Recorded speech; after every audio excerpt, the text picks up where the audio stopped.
Boa tarde, queridos irmãos, queridas irmãs. Mais uma satisfação podermos iniciar mais um ano de trabalho, né? Hoje a casa retornando às suas atividades. Então, para a tarde de hoje, né, embora nós já estejamos no terceiro dia do mês de fevereiro, como a casa está iniciando hoje as atividades, nada mais oportuno do que nós fazermos uma reflexão a respeito desse novo ano. Embora a gente já esteja em fevereiro, mas tem todo o ano ainda, tem bastante chão pela frente, como se diz. E as nossas reflexões da tarde vão a respeito dessa oportunidade que temos da encarnação, desse novo ano que está se apresentando para nós, das possibilidades, dos desafios que nos aguardam durante essa trajetória. E aí então nós começamos, né, a refletir a respeito disso, porque um ano é uma contagem de tempo, né? Estamos em 2026 e nós vamos contando nessa encarnação, nesse plano físico, o tempo através dos minutos, das horas, semanas, meses e através dos anos. Essa é uma contagem que é uma contagem material, que diz respeito a este plano, que diz respeito à Terra. No plano espiritual, a contagem de tempo é outra. Mas para nós, nesse momento, nessa encarnação, nesse plano que nos acolhe, a contagem se desenvolve desta maneira. E aí, nós vamos perceber o quê? Com relação ao tempo que aqui passamos na Terra, às vezes as pessoas questionam, né? Questionam ou pensam assim: eu gostaria de viver muito tempo. Outros: eu gostaria de viver o tempo que eu tivesse saúde. Outros: eu gostaria de viver o tempo dessa maneira ou daquela outra maneira. Enfim, cada um tem, né, aquele seu desejo com relação ao tempo e com relação à estada aqui na Terra. O que é importante destacar nesse item? Com relação a este tempo que vamos aqui passar, este tempo ele não é obra do acaso. O tempo que nós vamos passar em uma encarnação, e faz referência também a esse momento que a gente está passando aqui na Terra, este tempo é um tempo que é contemplado, é envolvido pelo nosso planejamento reencarnatório. Ou seja, estamos aqui em uma oportunidade, em mais uma existência. Só que antes de chegarmos a essa existência, antes de nós nascermos, quando ainda nos encontrávamos lá no plano espiritual, nós fizemos as programações para essa encarnação. Nós fizemos os planejamentos, ou o planejamento reencarnatório como um todo. Os espíritos, segundo a espiritualidade maior nos esclarece, aqueles espíritos com uma maior envergadura moral, com mais condições de evolução, muitas vezes fazem o seu planejamento na totalidade, com o concurso dos mentores espirituais. Aqueles que muitas vezes ainda não estão com essa evolução, são auxiliados pelos mentores. E em casos de encarnações compulsórias, né, é os mentores que realizam essa programação. Encarnação compulsória é quando o espírito não pretende ou não deseja reencarnar. Mas, via de regra, todos nós temos um planejamento. E esse planejamento vai contemplar o quê? Vai contemplar as principais situações da nossa vida. Como vai ser o nosso corpo físico, qual o local que nós vamos encarnar, qual a região, se nós vamos ficar sempre naquele local ou vamos nos mudar para algum outro, né? Também vai envolver as pessoas com as quais nós vamos conviver, e aí essas pessoas nada mais são do que muitas vezes espíritos que já tivemos convivências anteriores, são os reencontros, não é? Então tudo isso é preparado, é programado nessa encarnação. E esses reencontros, quando a gente está falando desse item, é importante a gente destacar. Quando os espíritos que se reencontram, eles já alcançaram um grau de entendimento, um grau de simpatia e, por que não, um envolvimento do amor, o amor real, esses encontros eles são agradáveis. Quando os espíritos ainda têm diferenças, quando ainda não exercitaram o perdão, quando ainda têm situações para serem harmonizadas, muitas vezes essa convivência é difícil. Então isso explica muitas vezes o porquê no nosso lar, na nossa família extensa, no nosso círculo de relação, pessoas com as quais a gente tem uma grande facilidade de convivência, com as quais a gente tem uma grande afeição, né? Parece que a pessoa é nossa amiga, parece que a pessoa é o nosso familiar, mas é um amigo, ou uma amiga, onde ali existe uma afinidade. Muitas vezes, não sempre, mas muitas vezes esta afinidade construída no passado espiritual. E na situação contrária, da mesma forma, aquela pessoa que a gente tem dificuldade de conviver, até de olhar, de dividir o espaço, muitas vezes ali está, né, uma necessidade de um reencontro para a reharmonização. Alguns dizem assim: olha, mas é castigo de Deus eu ter essa pessoa na minha convivência. Às vezes, quando a gente não tem um conhecimento espiritual ainda mais elaborado, a gente pensa disso. Ora, dentro do meu próprio lar, uma pessoa que está sempre contrariando, está sempre brigando. Na verdade, isso não é um castigo de Deus. É uma oportunidade que Deus está concedendo para quê? Para que aqueles espíritos novamente convivam e nesta experiência consigam se harmonizar, consigam desenvolver o amor, desenvolver o perdão, retribuir com o bem o mal que foi praticado no passado. Então tudo isso se oportuniza. Então, com esse comentário inicial, na reflexão da tarde, eu quero dizer o quê? Que nada na nossa vida é o acaso. O lugar que a gente está, quem convive conosco e, como estamos falando de tempo, o tempo que vamos passar aqui na Terra. Então, alguns vêm com uma programação maior e com mais tempo de estada aqui na Terra. Outros com uma programação menor. Outros, muitas vezes, com um complemento de encarnação, ou seja, vão passar alguns instantes aqui e vão retornar.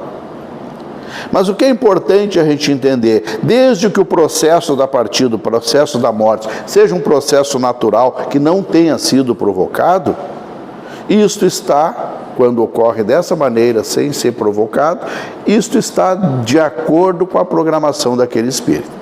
Ah, mas a pessoa viveu 30 anos só. Sim, mas como é que uns vivem 30 e outros vivem 90 anos? Porque aquela programação para aquele de 30 era 30, para o de 90 era 90. Ah, mas Deus não é justo. Não cabe a nós, né, na nossa pequenez espiritual, questionar a própria sabedoria divina. Era o que era necessário para aquele momento, para aquele período. Mas o que é importante destacar, que muitas vezes uma encarnação não tão longa, mas bem aproveitada, sob o aspecto espiritual, ela é mais proveitosa do que uma encarnação longa. Então, às vezes a pessoa passa 40, 50 anos nesse plano e as realizações que ela faz, os avanços que ela faz, são tão interessantes, são tão importantes, que é como se ela tivesse tido uma encarnação maior. E outras vezes as pessoas passam um longo período de tempo encarnado, mas aquela encarnação não apresenta muitos avanços, ou não apresenta tantos avanços quanto poderia ter sido feito. E o avanço, a gente fala justamente o quê? O desenvolvimento moral, o desenvolvimento intelectual, a aquisição de virtudes, a prática da caridade. Então, tudo isso a gente vai vendo o quê? O caráter relativo das coisas. Então, o tempo, ele é uma contagem. Mas, na verdade, para o espírito, e isso é importante a gente destacar, para o espírito não vai importar tanto a quantidade de anos que ele passou sobre a Terra, mas vai importar o que foi feito com essa oportunidade, o que foi feito desse tempo. E aí o primeiro inimigo disso, entre aspas, desse aproveitamento do tempo da existência é justamente o quê? Aquela situação de deixar para depois.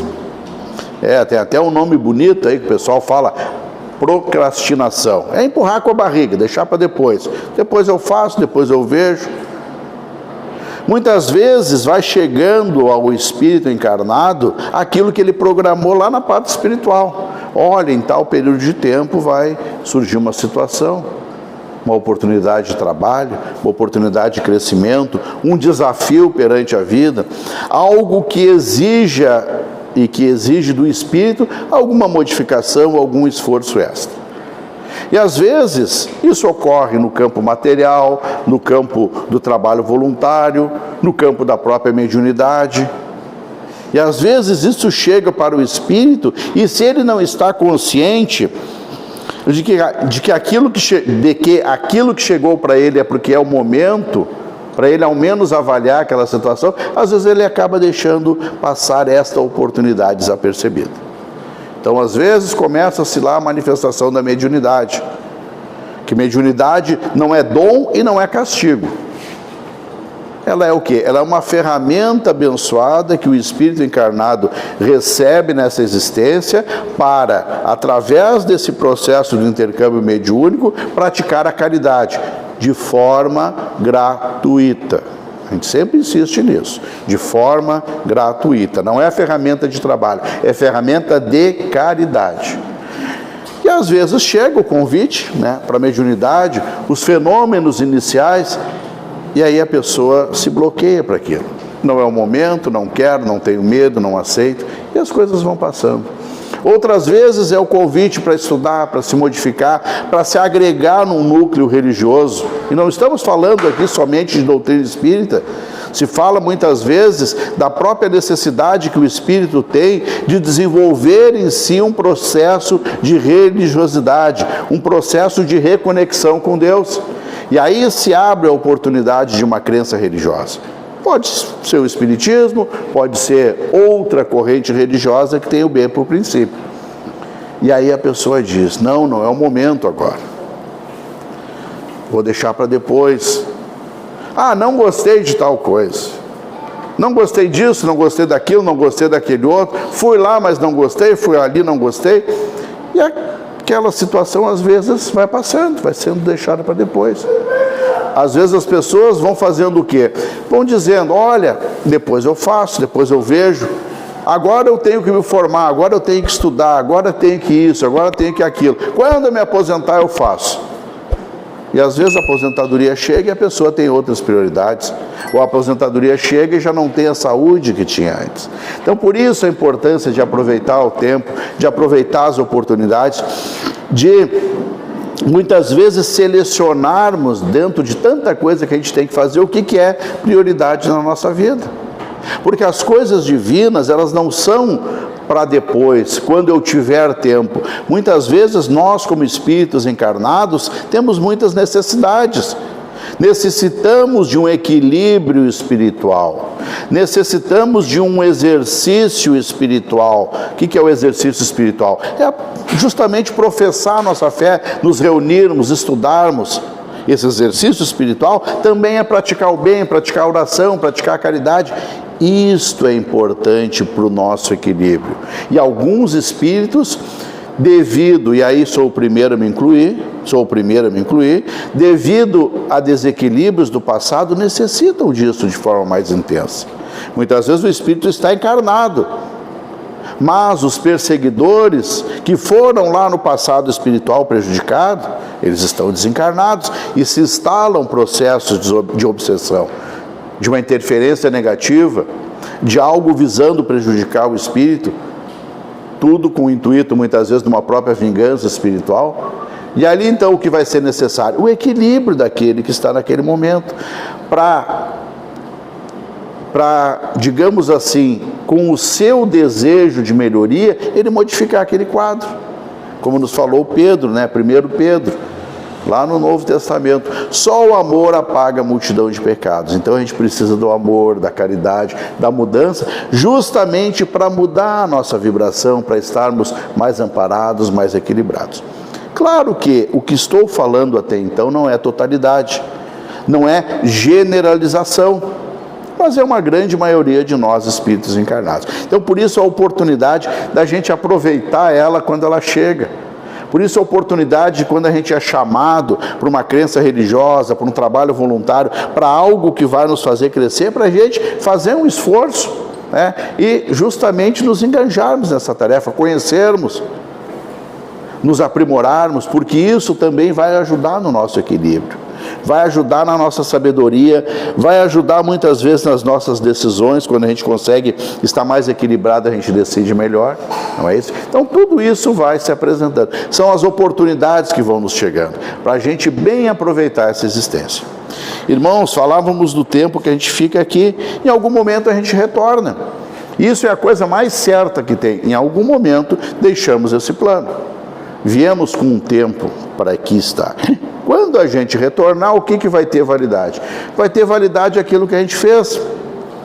Responderemos à nossa consciência, em primeiro lugar, responderemos a Deus qual o aproveitamento que a gente fez na nossa vida. Aonde a gente se melhorou, aonde a gente contribuiu, aonde a gente avançou. E aí essa resposta vai ser uma resposta individual. Não é a resposta, mas o fulano me atrapalhou nisso, não sei o quê. Não é dessa forma. É uma resposta íntima, uma resposta sincera. Por quê? Quando estamos no processo avaliativo da encarnação, que acontece momentos, e alguns mais rápidos, outros mais demorados, momentos depois do nosso desencarne, essa avaliação é uma avaliação real. Por quê? Porque a própria espiritualidade, obrigado Deus, a própria espiritualidade tem os recursos para nos mostrar. Eu queria fazer aquilo, mas não deu. Mas está lá filmado, vamos assim dizer, está lá registrado como é que foi. Está lá registrado o pensamento que a gente teve. Então, tudo isso a gente vai ter que responder. E aí a gente volta exatamente o quê? Para essa abençoada oportunidade que é a nossa encarnação. Quando a gente consegue entender um pouco dessa grande engrenagem que é o processo reencarnatório, ou seja, as encarnações sucessivas, a gente entendendo que este é mais um momento na nossa caminhada, a gente começa a ver a nossa vida de maneira diferente. Porque às vezes, quando a gente fica preso só nesse momento, no terra a terra, quando a gente fica preso somente ao que está se vivendo no momento, muitas vezes preso às próprias questões materiais, que a gente está num plano material, mas quando a gente não tem aquele olhar mais elevado, mais espiritualizado, a nossa vida às vezes fica com um sentido não tão nobre.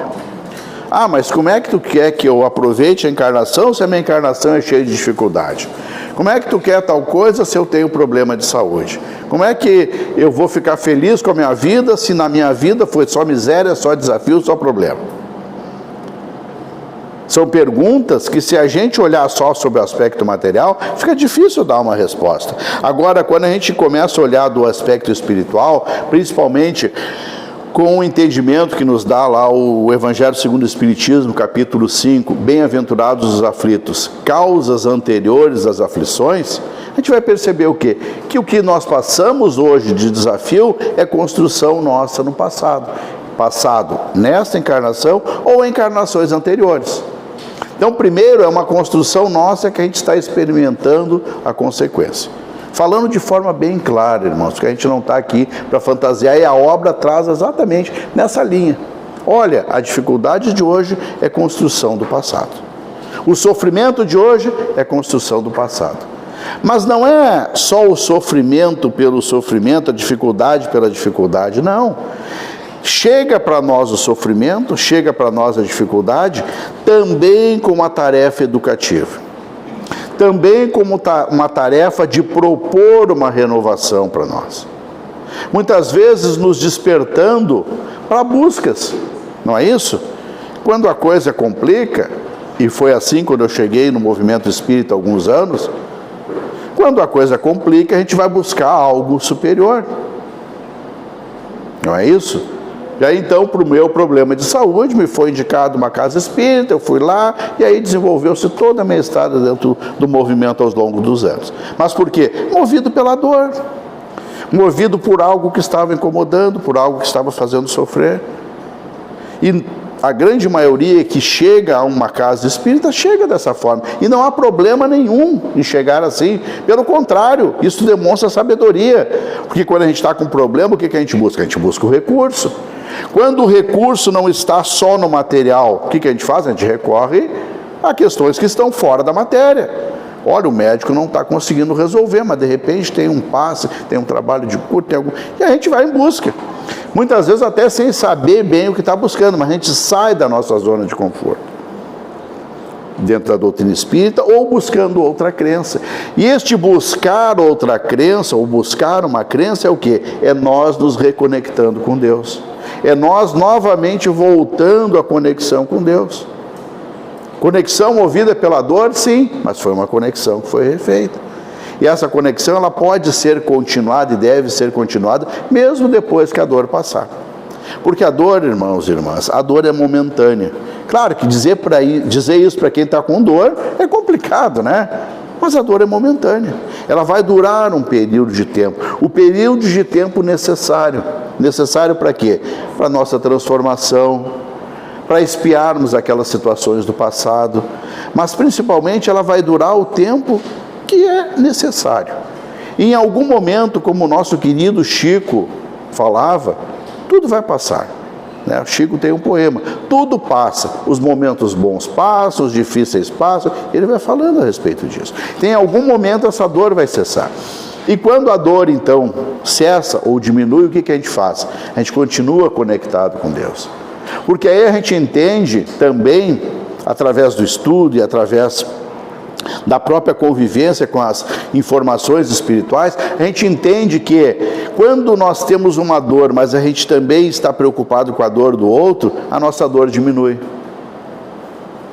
Como assim, Renato? Vamos lá então, isso é importante. Quando nós estamos na dor, mas nós também nos preocupamos com a dor do outro, a nossa dor diminui. Já contei aqui 300 vezes, vai ser a vez de número 301, aquela minha amiga, já numa idade avançada, conversando com ela, como é que tu tá? Como é que tá a tua saúde? E ela tem um grave problema na perna.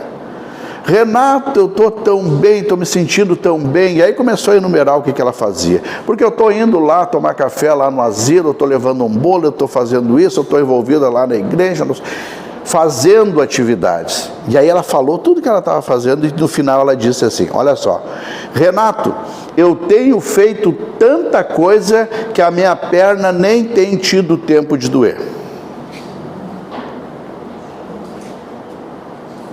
Tenho feito tanta coisa que a minha perna nem tem tido tempo de doer. Claro que a perna dela estava doendo, era um problema crônico, só que, como ela estava fazendo bem, estava trabalhando, estava com a cabeça ocupada, aquela perna não tinha tempo de incomodar ela. Agora, se ela sentasse num sofá, botasse a perna para cima e começasse, como dói a minha perna.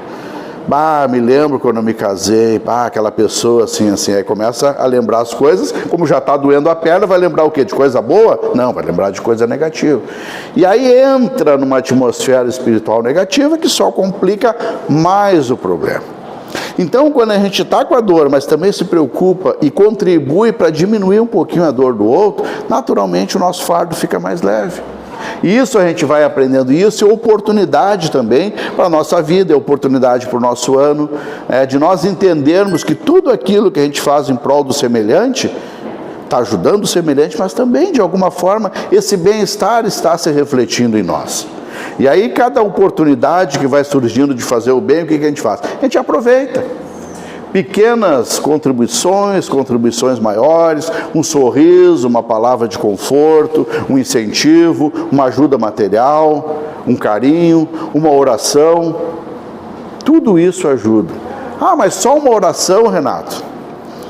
Irmãos, quando nós entendermos isso, é um processo dentro do conhecimento, porque não é só conhecimento, isso também é prática. Quando a gente entender o valor real da oração, a dimensão que ela pode alcançar, a gente vai entender o quão precioso e quão preciosa é essa ajuda, para nós e para aqueles os quais a gente ora.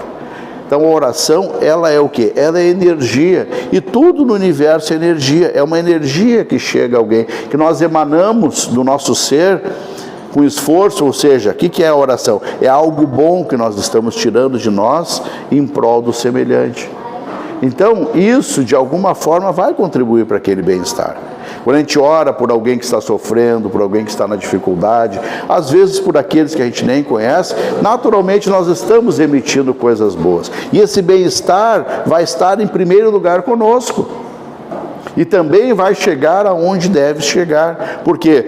Porque as equipes espirituais responsáveis pelo atendimento de determinadas situações se aproveitam dessa energia benéfica. Quando a gente faz e conta uma história boa, quando a gente faz coisas agradáveis, naturalmente ali nós estamos emitindo uma boa energia que vai chegar naquele que precisa receber. Então é importante a gente entender essas pequenas coisas. Não posso fazer nada, não tenho recurso financeiro, não tenho isso, não tenho aquilo. Mas uma oração pode ser feita. E uma oração com amor, ela tem grande auxílio e grande validade para aquele que vai receber. Então, é um novo ano que nós estamos aí já caminhando no segundo mês, né, na contagem terrena. E é importante, então, a gente estar atento a todas essas possibilidades, entendendo que nós somos os artífices, somos os construtores da nossa felicidade. Então, quando a gente entende isso e leva isso para o nosso dia a dia, o que a gente vai fazer? Muitas vezes a gente vai brigar menos, não é isso? A gente vai, muitas vezes, entrar por um ouvido e sair pelo outro, principalmente quando a gente sabe que aquilo que está sendo falado para nós é uma provocação. Vamos falar aqui no dia a dia, né, pessoal? Não adianta a gente ficar também só na superficialidade. A gente sabe que a gente muitas vezes se encontra com essas determinadas situações. Às vezes é importante a gente não dar ouvidos para as coisas negativas, para provocações, para insinuações. A gente deixa aquilo passar. A gente não grava aquilo, a gente não se impressiona com aquilo. Muitas vezes a gente começa a selecionar um pouco aquilo que a gente ouve, ouvindo coisas mais positivas, ouvindo que as coisas vão melhorar, não sintonizando em faixas de vibração negativa, porque se a gente buscar o que sintonizar de problema nesse nosso plano terrestre em 2026, não vai faltar material. É guerra na Ucrânia, é guerra no Sudão, é isso, aquilo, aquele outro. Se a gente procurar notícia negativa e problema, a gente vai encontrar em grande quantidade. Porém, a gente não pode resolver esses conflitos. Não está nas nossas mãos, não está na nossa gerência isso. Mas tem coisas que nós podemos resolver, que são aquelas que estão perto de nós. Então a gente quer a paz na Ucrânia, isso é um bom desejo, mas vamos trazer a paz também para a nossa volta, procurando ter no nosso ambiente doméstico um ambiente com paz, com serenidade, muitas vezes cultivando o culto do Evangelho no lar, para trazer mais harmonia ainda para o nosso lar. Então é tudo coisas que a gente vai adquirindo, vai vendo, vai sintonizando, e isso vai nos trazendo e vai nos fazendo a diferença. Quando a gente sintoniza com o bem, a gente está numa outra dimensão. Os problemas vão vir? Claro que vão vir. E os problemas vêm, a gente vai resolvendo, vai buscando resolver. Por quê? Porque a gente entende, a espiritualidade maior muito nos esclarece que se o problema chegou para nós, se Deus permitiu que chegasse a situação para nós, em primeiro lugar, porque isso faz parte da nossa programação, mas o mais importante, em segundo lugar, Deus sabe que nós temos condições de passar por aquela prova ou de superar aquela expiação. Chegou para nós, é para nós. Ah, mas por quê? Não perde tempo com porquê. Não fica fazendo pergunta boba. Porque eu já me fiz pergunta boba. Ah, mas por que eu? Não é porque eu, chegou para mim, é para mim. Não perde tempo com isso. Vai focar na solução. Bom, chegou, o que eu vou fazer? Veio o problema de saúde, o que eu vou fazer? Exame médico, medicina terrena, que é muito bom, mas também vou me fortalecer no meu aspecto espiritual. O que eu preciso mudar? O que Deus quer que eu mude quando me apresentou esse problema? O que Deus quer me mostrar quando Ele permitiu que chegasse essa situação até mim? O que Ele quer de mim com essa situação?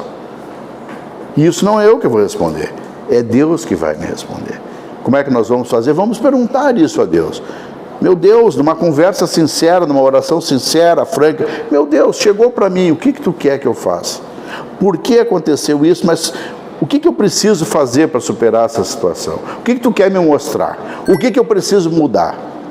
Porque quando as coisas chegam para nós, irmãos, elas não chegam a acaso. Elas chegam justamente para quê? Para nos sacudir, para nos acordar, para mostrar que muitas vezes o caminho não está correto, que tem alguma coisinha que precisa mudar, alguma coisa que pode melhorar, ou muita coisa que precisa mudar.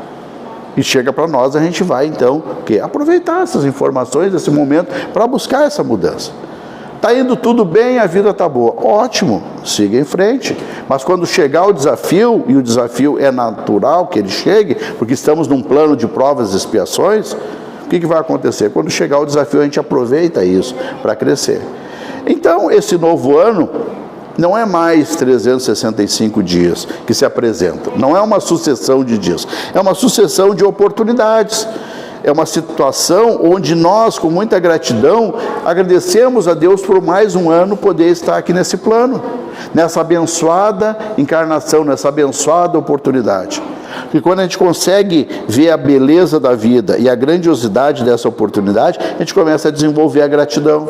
E a gratidão também vai nos colocar numa atmosfera de equilíbrio, sermos gratos pelo que se apresenta. Chegou para nós, vamos agradecer. Ah, mas era para ser mais, era para ser melhor. Vamos agradecer o que tem. E se a gente acha que é pouco, vamos buscar mais, mas vamos agradecer aquilo que tem. Vamos ser felizes com aquilo que está conosco agora. Ah, mas eu gosto dessa casa, mas eu quero uma casa maior. Mas seja feliz nessa casa agora. Quer buscar uma maior? Trabalhe e busca. Mas seja feliz agora. Não desmerece a casa que tu tem agora, porque tu quer uma melhor. Mas tu não tem ainda uma melhor. Serve para a casa, serve para o carro, mas sobretudo para as pessoas. Valorizar, né, nesse ano, quem está conosco, quem está caminhando conosco, quem está nos acompanhando nessa jornada, sermos gratos por essa companhia. Ah, mas fulano eu gostaria que fosse assim. Sim, e nós também, as pessoas, gostaríamos que nós fôssemos diferentes, não é isso? Então, é aceitar as pessoas como elas são, contribuir no que se puder contribuir para o aprimoramento delas, mas ser grato por aquilo que se tem. E quando a gente é grato por aquilo que tem, naturalmente a gente consegue vivenciar com mais alegria, com mais simplicidade, com mais entendimento, tudo aquilo que é parte do nosso dia a dia. Então, que possa ficar para a nossa reflexão essas questões, é bastante material, mas é importante. Muito obrigado e que assim seja.